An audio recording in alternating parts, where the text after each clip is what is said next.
চলো ফিরে যাই আবার সেই গল্প শোনার দিনে। শুনছেন the wonder in bookshelf. Please subscribe.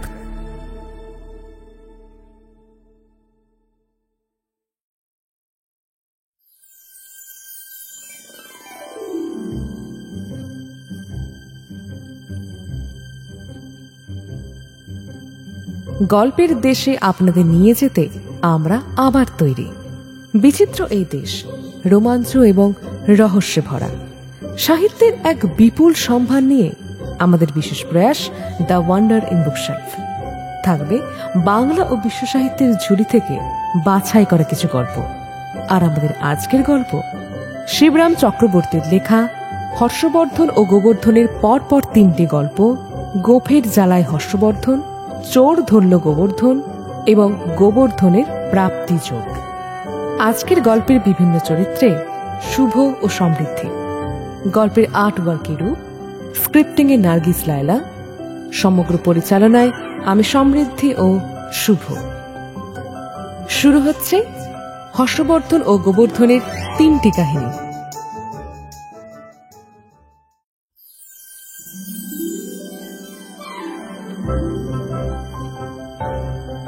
শুনতে থাকুন প্রথম গল্প, গোফের জ্বালায় হর্ষবর্ধন।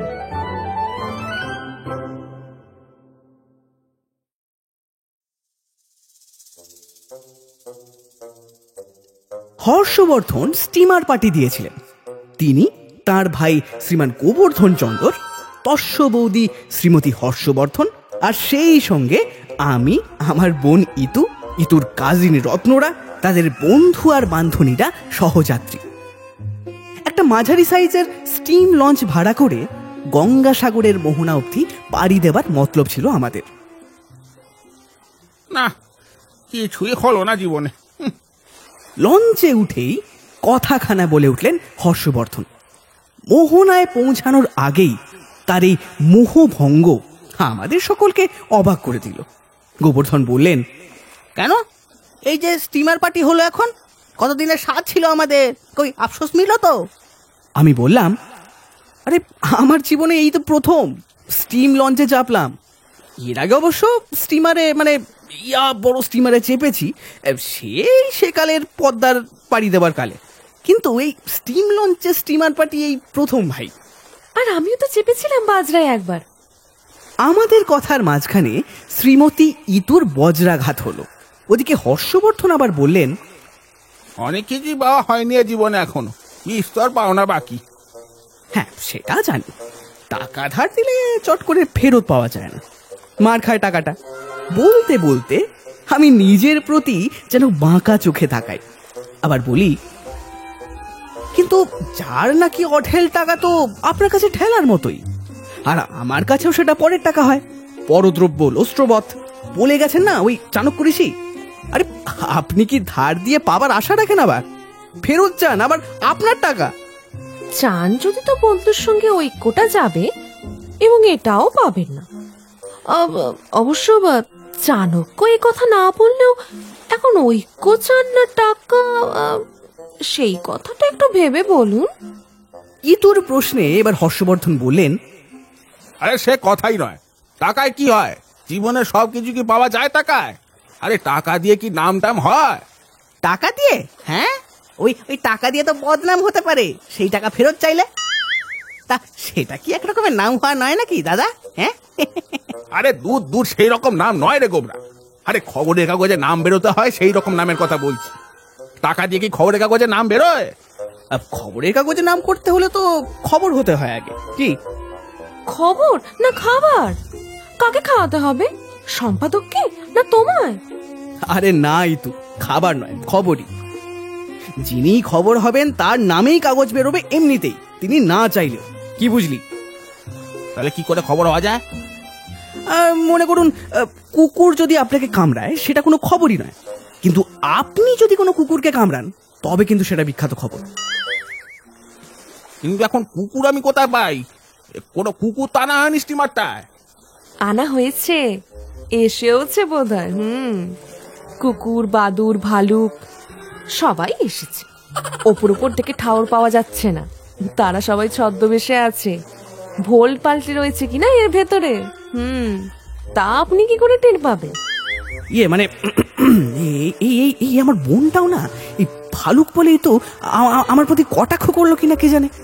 বললাম, এই দেখুন আবার এই কুকুর বলে ভুল করে যেন আবার ঠাকুরকে কামড়ে বসবেন না। হাজার লোভনীয় হলেও আগে ভাগে কিন্তু তাকে সাবধান করে দেওয়া উচিত। ইতু একটা ঠাকুর জানেন তো, ওই ইতু পুজো হয়ে থাকে এদেশে। শ্রীমতী হর্ষবর্ধন বললেন, ও মা, আমি তো করি তো বুঝো, তবে আপনারই তো নয়, কুমোরটুলির থেকে একটু ঠাকুর গড়ি আনি, বামুন ভোজে আপনাকে ডাকা হয় মনে নেই? কুকুরও নেই, কিচ্ছু নেই, তবে আমি আর খবর হব কি করে? না থাকলো তো কি, ধরুন কেউ যদি এখন স্টিমার থেকে পড়ে যায়, না মানে যেতে তো পারে নাকি? হ্যাঁ, যেতে পারে না? আকস্মিক দুর্ঘটনা তো অকস্মাৎ ঘটে থাকে, কত রকম ঘটছে। আর অমনি যদি আপনি জলে ঝাঁপিয়ে পড়ে তাকে উদ্ধার করেন, তবে তৎক্ষণাৎ কিন্তু আপনি একটা খবর হয়ে উঠবে, আপনার নাম বেরোবে কাগজে। হ্যাঁ, আপনি একটু ভেবে দেখুন তো। হ্যাঁ তাহলে হয় বটে, কিন্তু কে এখন নিজেকে জলাঞ্জলি দিতে যাবে বলুন? কারোর তো আর খেয়ে দিয়ে কাজ নেই যে সাত করে জলে ঝাঁপ দেবে। তার চেয়ে কেউ যদি নিজ গুণে জলে পড়ে তবেই না উনি নিজ রূপে প্রকট হতে পারেন। কি অবশ্য ফিনফিনে সিল্কের শাড়ি পরা কোনো মেয়ে পড়লে তিনি কোন আপনার সঙ্গে নিজের রূপ যৌবন নিশ্চয়ই প্রকাশ করতে পারবেন। কি এই বলে আর চোখে আমি শ্রীমতী হর্ষবর্ধনের দিকে তাকাই। শ্রীমতী হর্ষবর্ধন বলেন, উনি আমার জীবনটা তো জলে ভাসিয়ে দিয়েছেন, আমি ওর জন্য সাত করে জলে ভাসতে যাবো কেন? গলার দড়ি আমার। হ্যাঁ, আর আমি ওনাকে বাঁচাতে জলে ঝাঁপাতে যাচ্ছি না, আমার যেন ভারী দায়ে পড়েছে। তা উনি যান না, যত খুশি ভেতরে যান না। এই রে, জলটা এবারে বেশি ঘোলা টেনা হয়ে যায় যেন, তাই সাত তাড়াতাড়ি আমি বলে উঠলাম, তা জলে ঝাঁপিয়ে তো বাঁচাবেন, কিন্তু সাঁতার জানেন তো আপনি? হ্যাঁ, সে মোটামুটি জানা আছে একরকম। কি মোটামুটি? হ্যাঁ, মোটা লোকেরা ফুটবলের মতো সহজে ডোবে না তো, ফাঁসতে থাকে জলের ওপর, আর তাই আমিও তো ডুববো না, সে তো বিলক্ষণ জানি। কিন্তু দাদা, ওই যে ত্রৈলোক্য স্বামী কাশির গঙ্গায় তো ভাসতেন, আমি তো দেখেছি ছবিতে। কিন্তু সেটা তো উনি মোটা বলে নয়, সে তো যোগ বলে। বটে, তাই ত্রৈলোক্য স্বামীর আসল নাম ছিল নাকি শিবরাম গো, জানো দাদা? গোবর্ধনের কথায় এবার আমি বললাম, এই দেখুন, আমি কিন্তু জলে পড়লে একদম মার্বেলের মতোই ডুবে যাব, হাজার মোটা হলেও আর ওই শিবরাম হলেও। এই পরের ঘাড় ভেঙে ভালো মন্দ ওই চর্বিত চর্বণের ফলেই আমার এই চর্বি যোগ আর কি। এই চোখ তো আর সে চোখ নয়। সঙ্গে সঙ্গে হই হই করে উঠল সবাই। তবে আমার কথাটাই নয়, হঠাৎ ইতুর অধঃপতনে কি জানি কিভাবে নিজের কিংবা রেলিং এর কোনো হাত ফসকে জলে পড়ে গেছে সে। এখন কে তাকে জলে ঝাঁপিয়ে ওই সলিল সমাধি থেকে উদ্ধার করে? খবরের কাগজে নাম বের করার কারোরই তো তেমন উৎসাহই দেখা গেল না, এমনকি হর্ষবর্ধনেরও নয়। উল্টে তিনি এমন ভাবে আমার দিকে তাকালেন যেন এটার জন্য আমার একারই দায়। আমি তখন চাউনিটা গায়ে না মেখে বললাম, আরে এই তো সুবর্ণ সুযোগ, এইটা হাতছাড়া করবেন না। হ্যাঁ, সুবর্ণ সুযোগ তো বটে, কিন্তু আমার নয়। বরং যে মেয়েটাকে জল থেকে তুলবে তাকে আমি 1000 টাকা পুরস্কার দেবো। না 2000, না 5000, আচ্ছা 6000 টাকা পুরস্কার দেবো। তিনি বলেই যাচ্ছেন, কিন্তু লঞ্চ ভর্তি সোনার চাঁদদের সোনা নই সার, কাউকেই জলে নামানো যায় না।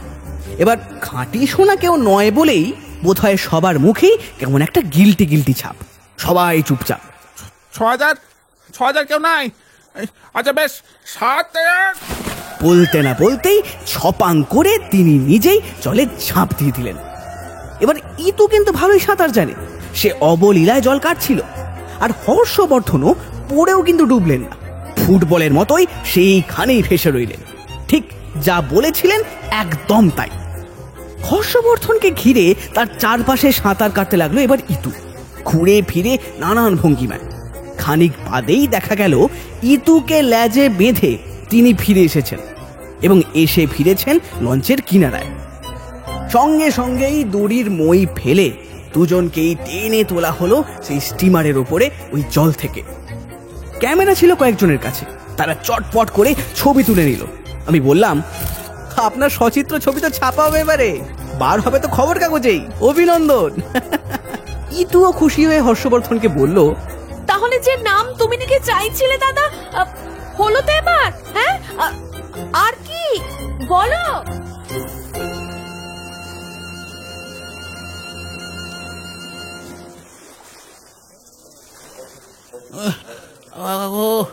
বাবা, বাবুরে, কে চাইছে নাম? কে চাইছে? কে চেয়েছে? এমন গোফের ব্যথা করছে না আমার, বাবা রে। হর্ষবর্ধন তার গোঁফে পরম মমতায় হাত বোলাতে লাগলেন। ছপাত করে জলে পড়লে গায়ে লাগতে পারে হয়তো, কিন্তু গোঁফে এ আবার কেমন তোর কথা?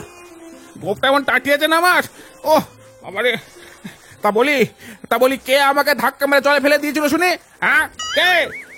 একবার যদি তাকে ধরতে পাই আমি দেখে নেবো, আমি কাউকে ছাড়বো না, আমি সব দেখে নেবো। আমাকে জলে ধাক্কা মেরে ফেলে দেবা? হ্যাঁ, হচ্ছে সবার হচ্ছে। এই বলে সবার উপরে চোখ বুলিয়ে দিয়ে অবশেষে আমার উপরে এসে তার সন্দিগ্ধ দৃষ্টি আটকে দিলেন। আমি তাড়াতাড়ি বলে উঠলাম, ধাক্কা মেরে ফেলে দিয়েছে আপনাকে? বলেন কি? মানে আমি তো দেখলাম আপনি নিজেই শখ করে জলে ঝাঁপ দিলেন। শখ করে? এই শখের প্রাণ করের মাঠ, মাইরি আর কি। এখানে করের মাঠ নয় দাদা, এটা তো গঙ্গার ঘাট। ওটা এই শখের প্রাণ গঙ্গা ঘাট হবে। এই তুই থাম তো কবরা, আমার প্রাণ যাচ্ছে এদিকে আর উনি আপনার গঙ্গা ঘাট দেখাচ্ছে। বাবারে, গোপের জ্বালায় গেলাম। কেন যে লোকে সাত করে বড় করে গোপ রাখে, ইস এমন জ্বলছে যে গোপটা কি বলবো বাবা। কোন গোপটা দাদা? দুধারের গোপেই, কেন যে সাই জ্বলছে কে জানে। জলে পড়লে গোপ জলে এমন অভিজ্ঞতাই জীবনে প্রথম আমার, সত্যি বাবা। আমারও তো, যদিও আমার গোপ নেই, আর কখনো জলেও পড়েনি। তাছাড়া এই তো এদিকে এদিকে। তাড়াতাড়ি করে আমি ইতুকে সরিয়ে আনলাম। এরপর ও আরো কিছু বললে হর্ষবর্ধনের ক্রোধাগ্নি থেকে ওকে উদ্ধার করা মুশকিল হতো। কাজেই আমি ইতুর হাত ধরে লঞ্চটার অন্য ধারে চলে যাই। সবার থেকে খানিকটা আড়াল হতেই ওকে জিজ্ঞেস করি, এই হ্যাঁ রে, তুই ওকে জলে ফেলে দিসনি তো? বারে, আমি কি করে ফেলবো? হ্যাঁ, আর ফেলবই বা কেমন করে? আমি তো তার আগেই জলে পড়েছিল। ও হ্যাঁ, তাই তো, এটা তোমার খেয়ালই ছিল না। কষ্টে সৃষ্টে ওই কনকনে জলে আমি নিজেকেই ফেলতে পেরেছি। লঞ্চ থেকে পড়ে গিয়ে কি দশা হয়েছে আমার দেখো, ফ্রক টক সব কিছু একশো একাকার হয়ে গেছে। আচ্ছা যা, এখন চট করে ওই ভেজা জামাটা বদলে ফেল, নইলে আবার অসুখ করবে। আমি কি বাড়তি জামা কাপড় এনেছি নাকি? আর জলে পড়তে হবে তা কি জানতাম? তবে তাহলে কাজ কর, চল তো ওদিকে একবার। আমি ইতুকে স্টিমারের অন্য ধারে টেনে নিয়ে যাই। বলি, এই নে, এই গেজিটাকে আন্ডারওয়্যারের মতন পরে জামাটাকে গায়ে জড়া নে। আপাততর মতন একটা ফ্রক হোক, ওই ফ্রক শার্ট যেমন ওই হয় না ছেলেদের ফ্রক কোট টাইপ। আর তুমি? আমি এই খালি গায়ে একটু এই গঙ্গার খোলা হাওয়া খেয়ে প্রাণটা জুড়ি না হয়। এমন সুযোগ আর কতবার পাবো বল? তবে হর্ষবর্ধন যে তোকে উদ্ধার করেছেন, সেই জন্য তাকে ধন্যবাদ। আমায় উদ্ধার করলেন তিনি? না, আমি তাকে উদ্ধার করলাম। সাঁতারই জানেন না উনি, আমি তো ওকে জলে ভাসিয়ে টেনে নিয়ে এলাম। তুই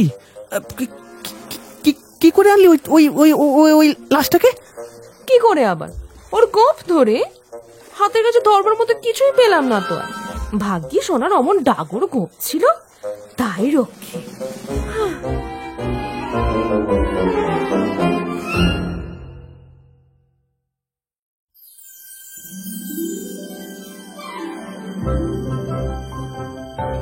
এবার শুনবেন দ্বিতীয় গল্প, চোর ধরল গোবর্ধন।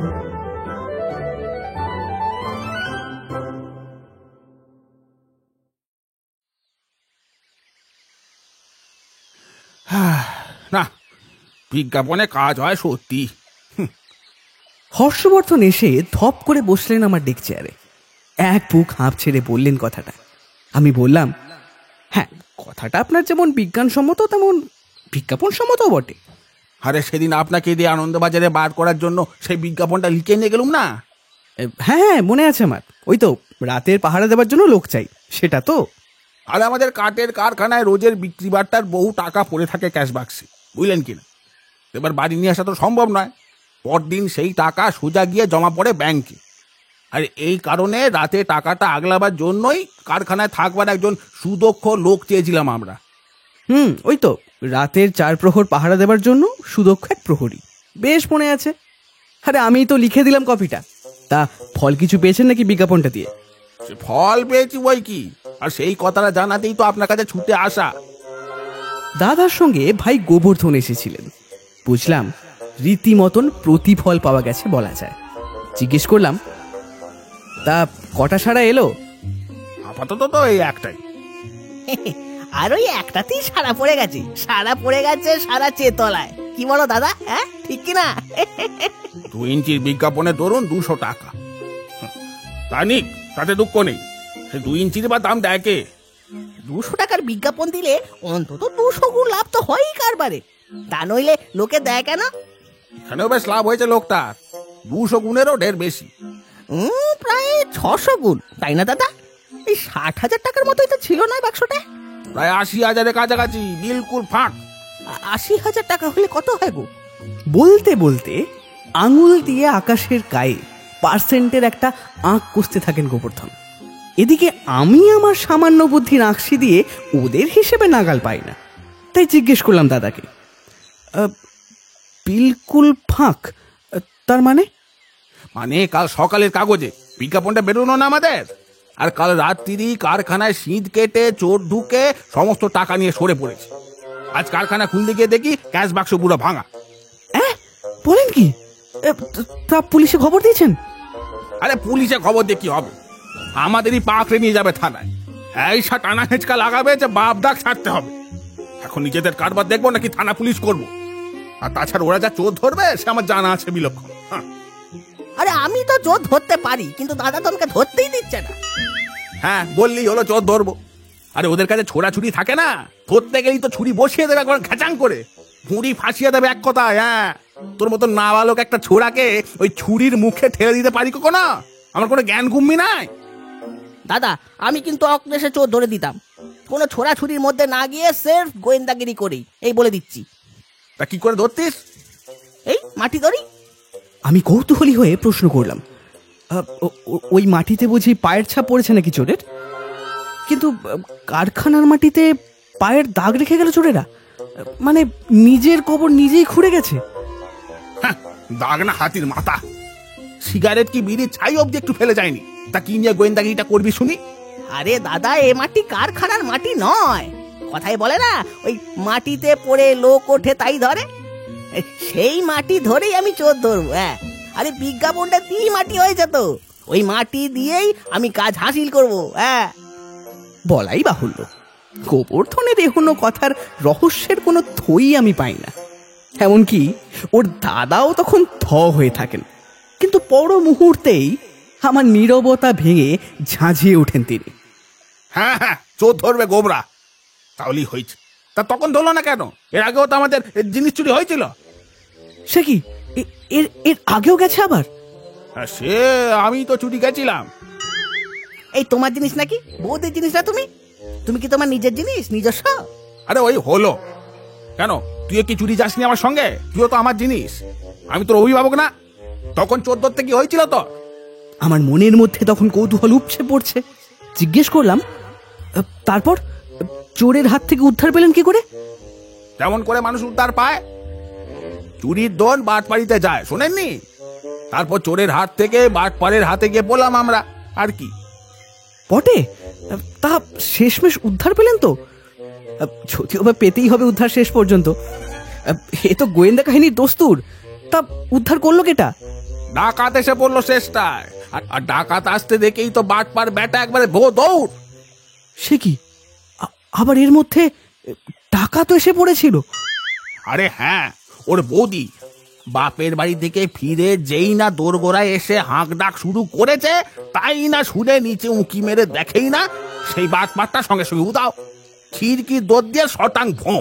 বউ না তো একবারে ডাকাত। এই খবরদার দাদা, আমার ডাক সাইডে বৌদির নামে কিন্তু যা তা বলো না বলে দিচ্ছি। আরে ওই হলো, তোর কাছে ওই ডাক সাইডটা, আমার কাছে ডাকাত সাইড, একই ব্যাপার। আচ্ছা আচ্ছা আচ্ছা, বাদ দিন। পারিবারিক কলহের ঘটনাদি বর্ণনা আপাতত মুলতবি থাক না, তার থেকে বরং আপনাদের এই চুরি যাওয়ার কাহিনীটা ওটাকে একটু বলবেন আমায়।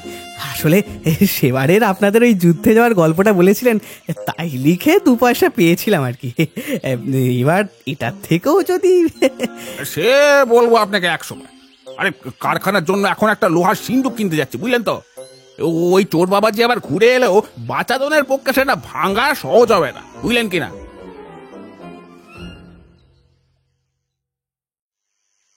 পরদিন সকালে শ্রীমান গোবর্ধন এসে হাজির, বললেন, এই বিজ্ঞাপনটা যাচ্ছে আজ আনন্দবাজারে, দেখুন তো ঠিক হয়েছে কিনা। এই বলে গোবর্ধন তার কালজয়ী সাহিত্য কীর্তিটি আমার হাতে দিলেন। দেখলাম বিজ্ঞাপনের কপিটিতে ওদের চেতলায়ের বাসার ঠিকানা দিয়ে লেখা রয়েছে, প্রাইভেট ডিটেকটিভ আবশ্যক। আমাদের বাড়ির একটি ঘরে বহুমূল্য তৈজসপত্র রক্ষিত রয়েছে। সেই ঘরের গা লাগাও একটা জলের পাইপ উঠে গেছে সোজা উপরে। সেই নল বেয়ে কেউ যাতে না উঠতে পারে সেই দিকে সারা রাত্রি নজর রাখার জন্য বিচক্ষণ এক গোয়েন্দার প্রয়োজন, উপযুক্ত পারিশ্রমিক। হ্যাঁ, বুঝেছি। জলে যেমন জল বাঁধে, তেমনি বিজ্ঞাপনটা দিয়ে এরকম আরেকটা কাণ্ড বাঁধাবে তুমি দেখছি। চোরটা যেই পাইপ বেয়ে উঠবে অমনি তোমার ডিটেকটিভ গিয়ে হাতে নাতে পাকড়াবে তাকে, এই তো। সে আপনি বুঝবেন না, এইসব আপনার মাথায় খেলে না। এই চলি তবে আজ, কেমন? দিন কয়েক বাদে দেখি হঠাৎ একটা লোক এসে আমায় ডাকছে, আসুন আসুন আসুন, চটপট চলে আসুন আমার সঙ্গে, চলুন। এমন অপরিচিত আহ্বানে আমি প্রথমটা থতমত খেয়ে গেলাম। হাঁ করে চেয়ে আছি দেখে লোকটা এবার বুঝতে পেরে বলল, আরে চিনতে পারছেন না আমাকে? এই দেখুন, আসলে ছদ্মবেশে রয়েছে কিনা। এই বলে লোকটা তার দাড়ি গোপ এক টানে খুলে ফেলতেই দেখি সাক্ষাৎ গোবর্ধন। উমা, গোবরা ভাই যে, তা এমন অদ্ভুত বেশ কেন? আরে চোর ধরতে যাচ্ছি না, আর ডিটেকটিভকে তো ছদ্মবেশে একটু ঘোরাফেরা করতে হয়।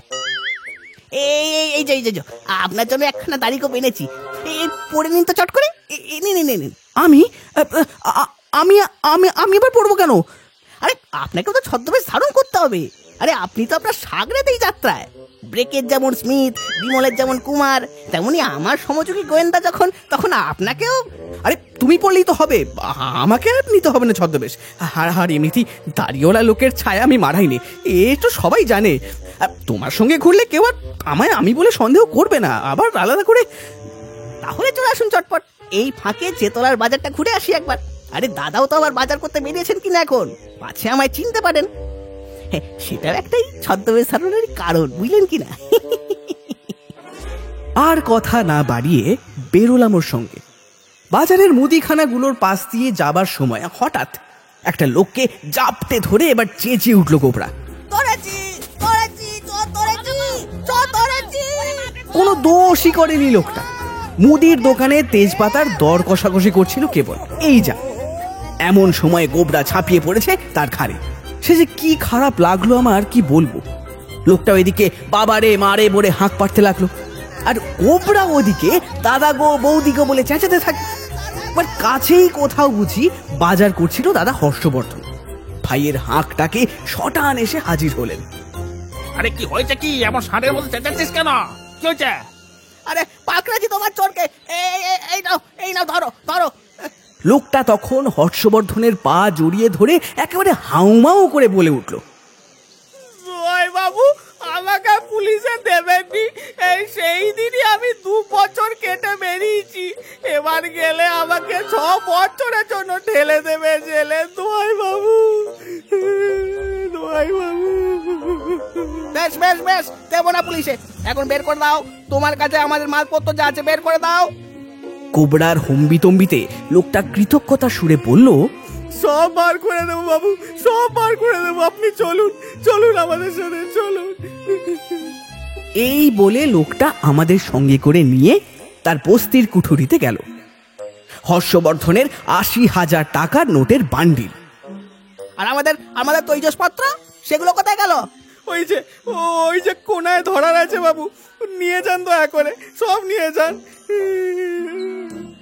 ঘরের কোণে দুটো বস্তা পাশাপাশি খাড়া করে রাখা।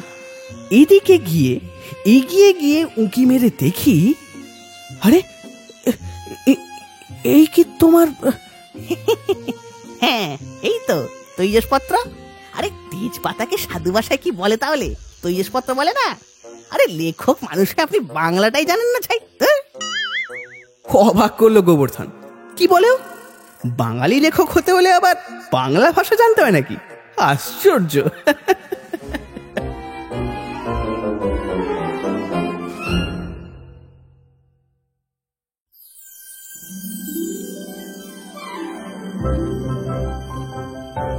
শুনবেন এবার তৃতীয় গল্প, গোবর্ধনের প্রাপ্তি যোগ।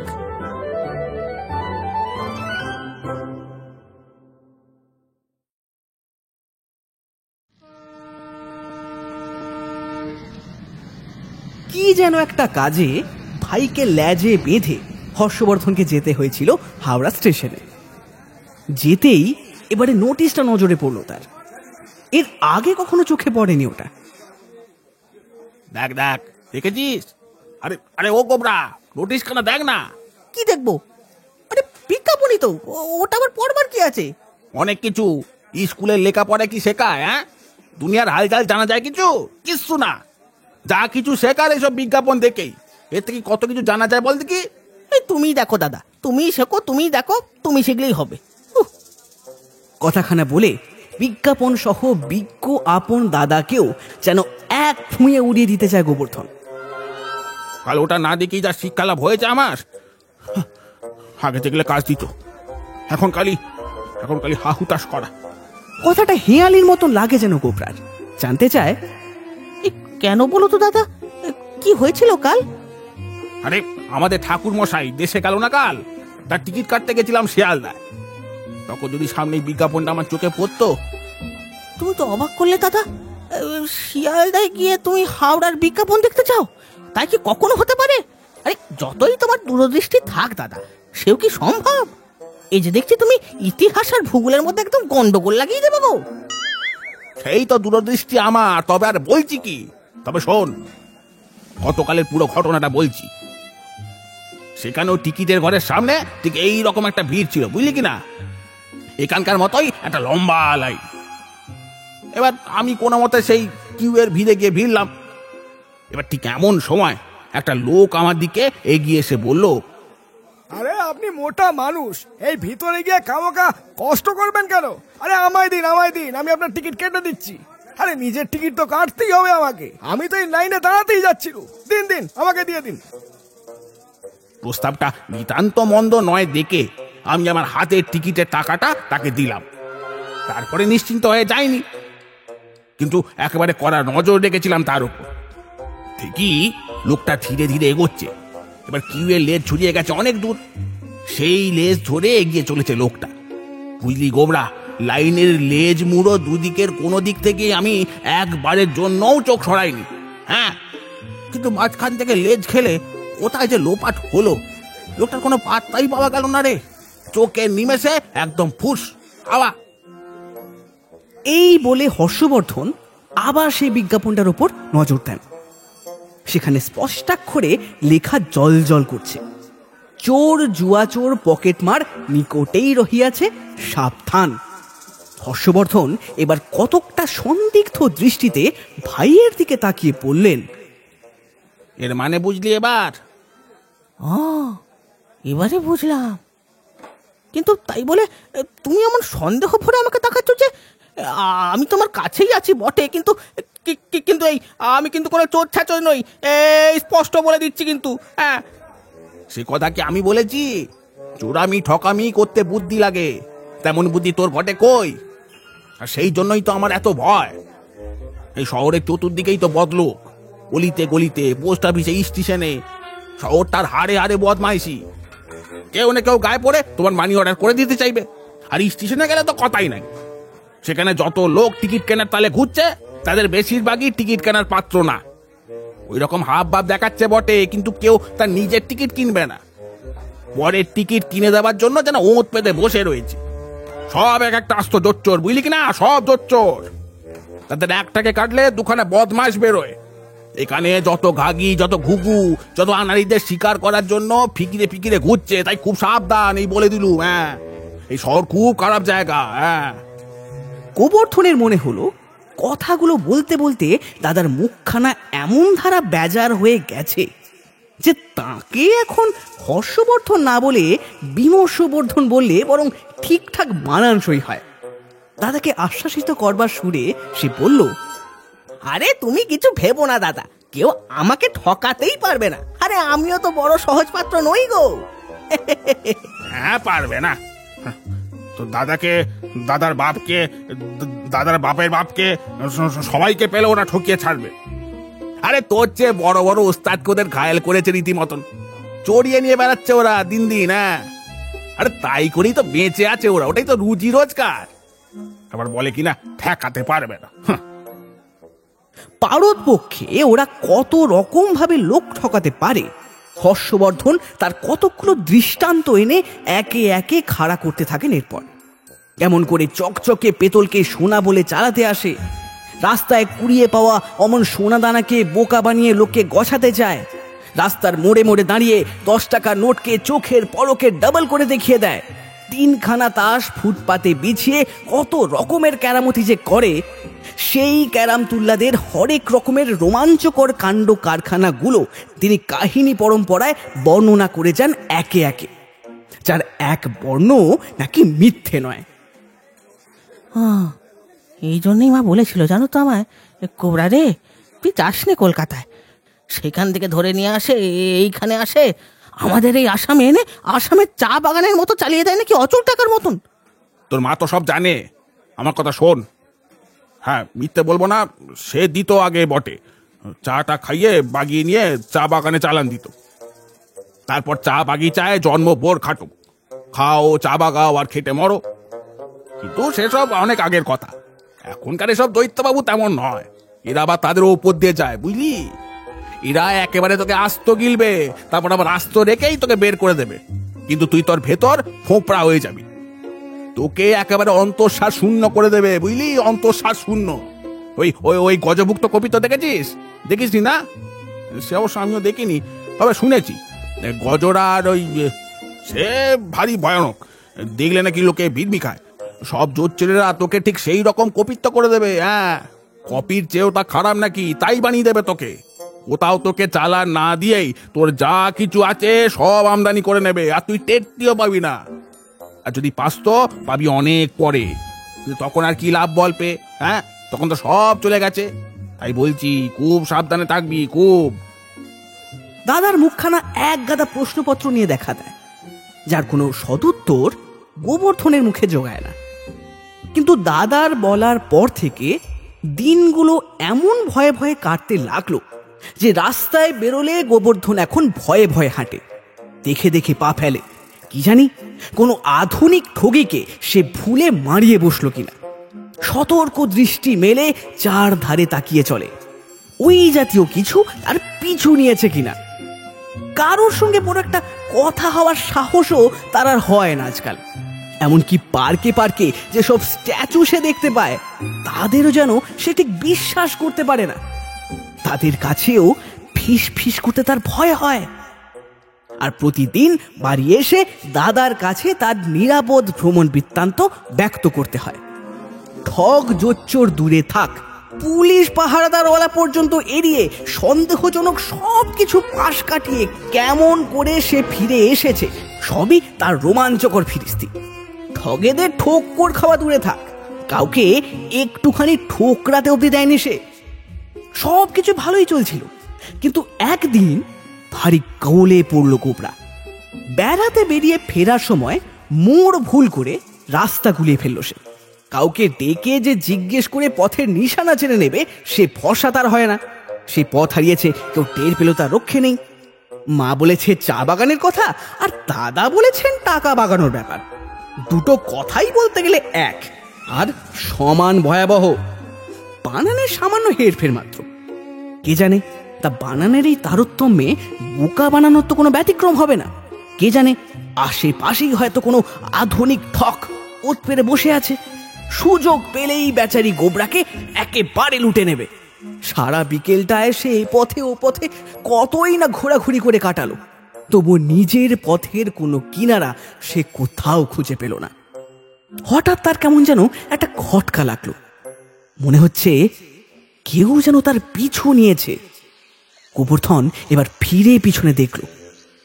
তাই তো, অনেকক্ষণ থেকেই একটা একটা লোক তার আনাচে কানাচে ঘুরঘুর করছে। কিছু একটা যেন বলতে চায় তাকে। আর যায় কোথায়, দেখেই হয়ে গেছে গোবরার। তারপর যতই সে তার নজর এড়াতে চায়, এদিকে ওদিকে যায়, দিক বিদিকে কেটে পড়ে, ততই যেন লোকটাকে আরো আরো বেশি করে দেখতে পায় সে। কি সর্বনাশ! হাঁটতে হাঁটতে গোবর্ধন টক করে একটা মিষ্টির দোকানে ঢুকে পড়লো। ঠন করে একটা টাকা ফেলে এক ঠোঙা জিলিপি নিয়ে সামনের টেবিলে খেতে বসলো। এতে করে যে একটু সময় পাওয়া গেল আর কি। লোকটা যদি এর মধ্যে পেছন ছেড়ে কেটে পড়ে তো রক্ষে। কিন্তু মা, লোকটাও যে খানিক পরে এসে ঢুকলো ওই মিষ্টির দোকানে, আরেক ঠোঙা সিঙ্গারা কচুরি নিয়ে খেতে বসে গেল, তাও আবার গোবর্ধনীদের সামনাসামনি। ঠক জুয়া চোর গাট কাটা নিকটেই আছে, সাবধান। মা দাদা সেই সাবধান বাণী, সেই বিজ্ঞাপনের কথা, কিন্তু কখনোই মিথ্যে না। ফাঁক পেলেই লোকটা এখন তার পকেট মারবে, যার পর নাই হালকা করে দেবে তাকে। গোবর্ধন লক্ষ্য করে হাথা বয়সী লোকটা তার সামনে বসে চায়ের পেয়ালায় ক্রমাগত চুমুক দিতে দিতে কেমন যেন অবাক চোখে তার দিকেই তাকিয়ে আছে। কি আশ্চর্য! এমন বিতিকিচ্ছির অস্বস্তিকর ঘটনা তার সঙ্গে তো আগে কখনো ঘটেনি। কি করবে এবারে গোবরা? আর স্থির থাকতে পারে না সে, অনবরত উসখুস করতে থাকে। আপনার মুখটা খুব চেনা চেনা ঠেকছে জানো। আমি কি এর আগে কখনো আপনাকে দেখেছি? চমকে ওঠে গোবরা। কি সর্বনাশ! লোকটা যে তার সঙ্গে কথা বলছে, আবার আবার বলছে সে নাকি ওর চেনা। না না, আর আর আর সুযোগ দেয় চলে না। ভাবতে ভাবতে লোকটার উদ্দেশ্যে গোবর্ধন একটা ছোট্ট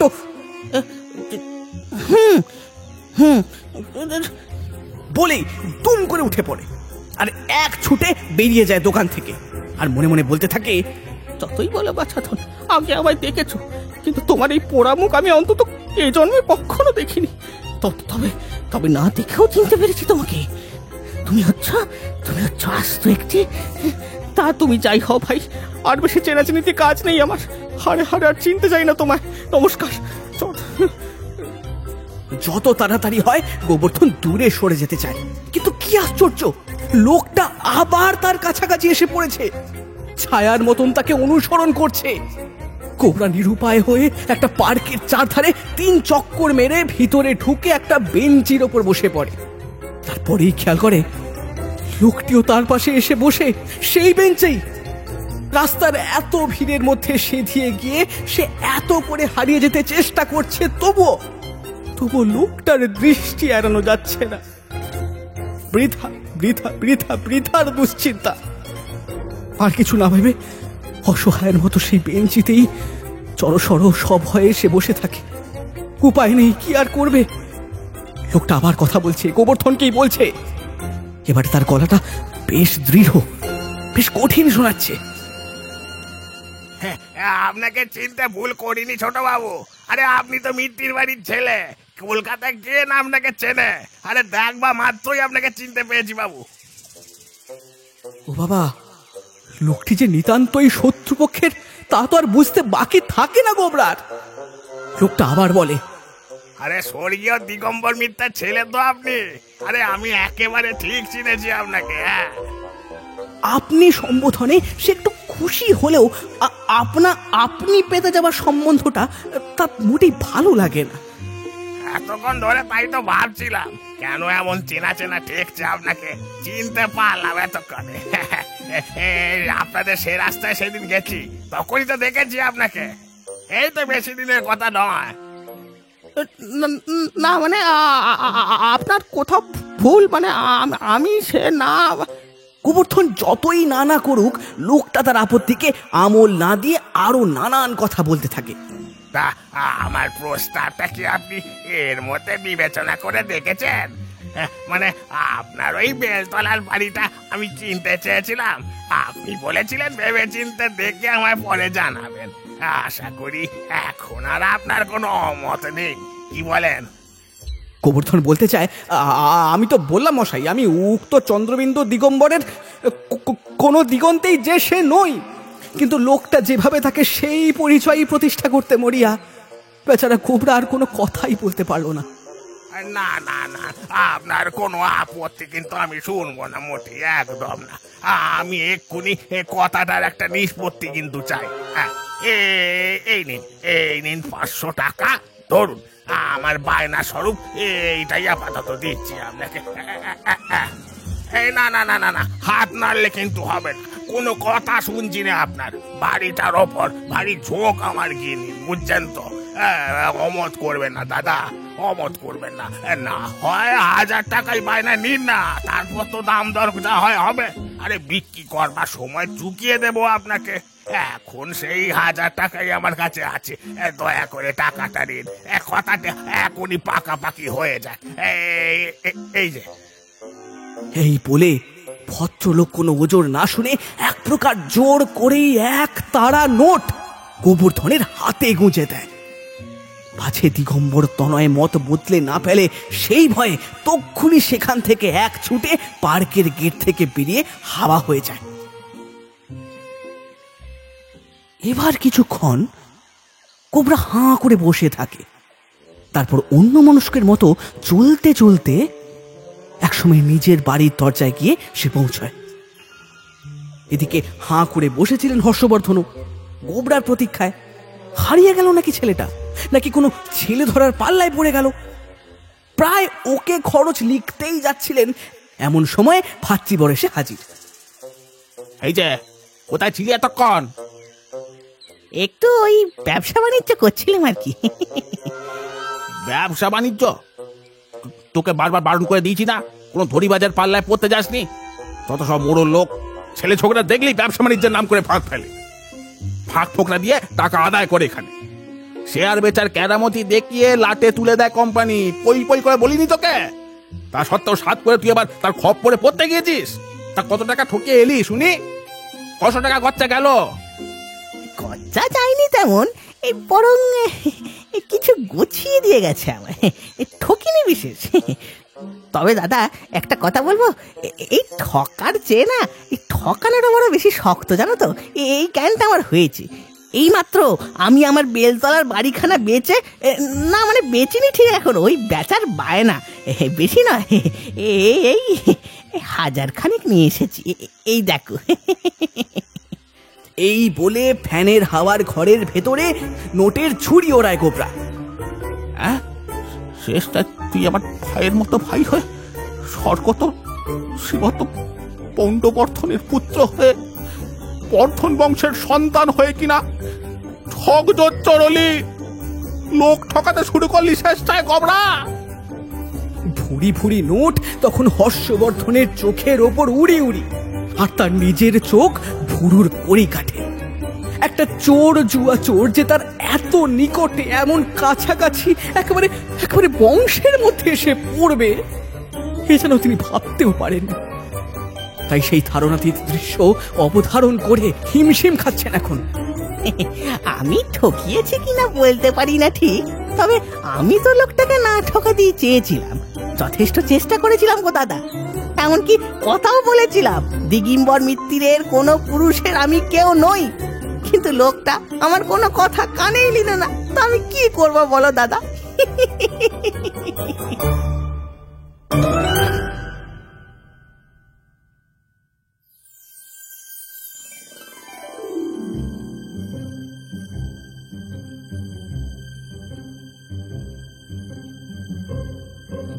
শুনলেন শ্রী শিবরাম চক্রবর্তীর লেখা হর্ষবর্ধন ও গোবর্ধনের পরপর 3টি গল্প।